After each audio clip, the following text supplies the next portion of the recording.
Это один из крупных рынков столицы. Небольшой проход, на прилавках которого можно увидеть сушеных змей, лягушек, разновидностей рыб. Но самый раскупаемый товар, говорят продавцы, это лекарственные травы. Особенно пользуются спросом сборы горных трав. Здесь же можно найти одно из самых ядовитых растений – аконит, также известное как собачья смерть, волчья отрава и царица ядов. Они продаются коробками, мешками. 100 грамм этого опасного корня стоит 200 сомов. Не знаете, как пить? Не надо, покупайте суккульский корень. Мы несколько раз предупреждаем клиентов. Корень может вылечить человека, но и убить. Простым гражданам мы даже не предлагаем покупать. Говорим, что это сильный яд. Нам ведь тоже проблемы не нужны. У нас есть и другие ядовитые травы. Чистотел, боеголов. Лекарства из натуральных растительных продуктов использовались на протяжении всей истории человечества для лечения множества заболеваний. Сохранились письменные рецепты изготовления лекарственных препаратов из трав, но их знают считанные люди. В день акониты покупают лишь 1-2 человека. Спроса на товар нет. Берут по 100 граммов. Здесь же на рынке продают и смолу ядовитого сыкульского корня. Этот маленький тюбик стоит около 1000 сомов. Черная жижа в несколько раз смертельнее, чем настойка или же отвар аконита. Его применение может вызвать у человека повышенную температуру, аритмию, головокружение и судороги. Смерть наступает от паралича органов дыхания и остановки сердца.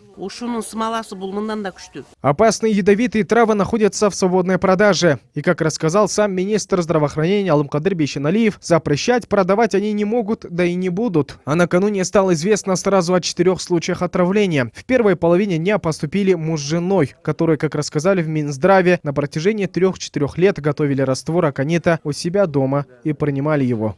В настоящее время в отделении токсикологии лечатся 3 пациента. Накануне они якобы отравились после приема настойки из сыкульского корня. Врачи говорят, что когда их только доставили в больницу, состояние было очень тяжелым. Один из больных страдает онкологией, также они на протяжении нескольких лет принимали эту настойку.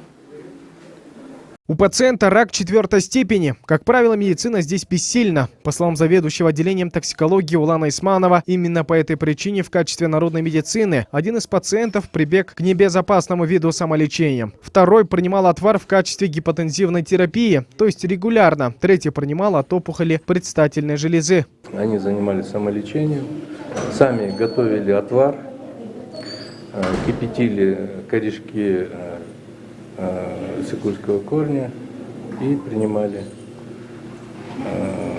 по полкружки, как они говорят, то есть недозированно. Противоядия от аконита нет. По словам врачей, весной и летом отравившихся больше. В прошлом году было зарегистрировано 7 стационарных и около 10 амбулаторных случаев отравления сыкульским корнем. По словам Улана Исманова, за последние 3 года от аконита еще никто не умер. При раковых заболеваниях, когда врачи сообщают пациенту, что они уже не в силах вылечить его, больные ищут спасения у народных лекарей. Некоторым помогает, некоторым не помогает. Это народное лечение. Все хотят как-то продлить жизнь при раковых заболеваниях.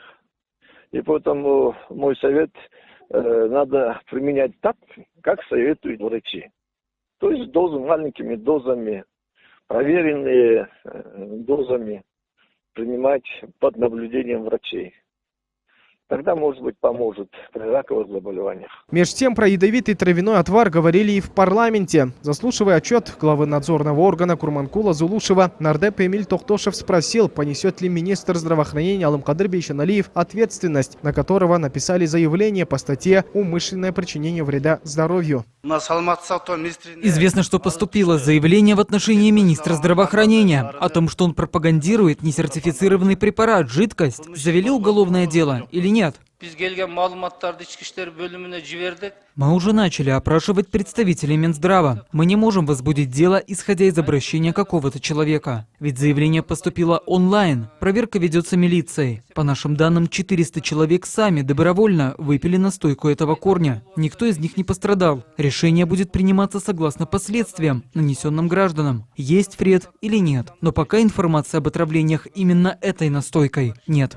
Накануне, кстати, стало известно о 4-м пострадавшем, который отравился аконитом. Это 63-летний мужчина. Он в тяжелом состоянии с аритмией сердца был госпитализирован в Национальный центр кардиологии и терапии. Состояние больных, говорят врачи, стабильное. Кубат Куанчбек уулу, Владимир Кулбалдиев, НТС.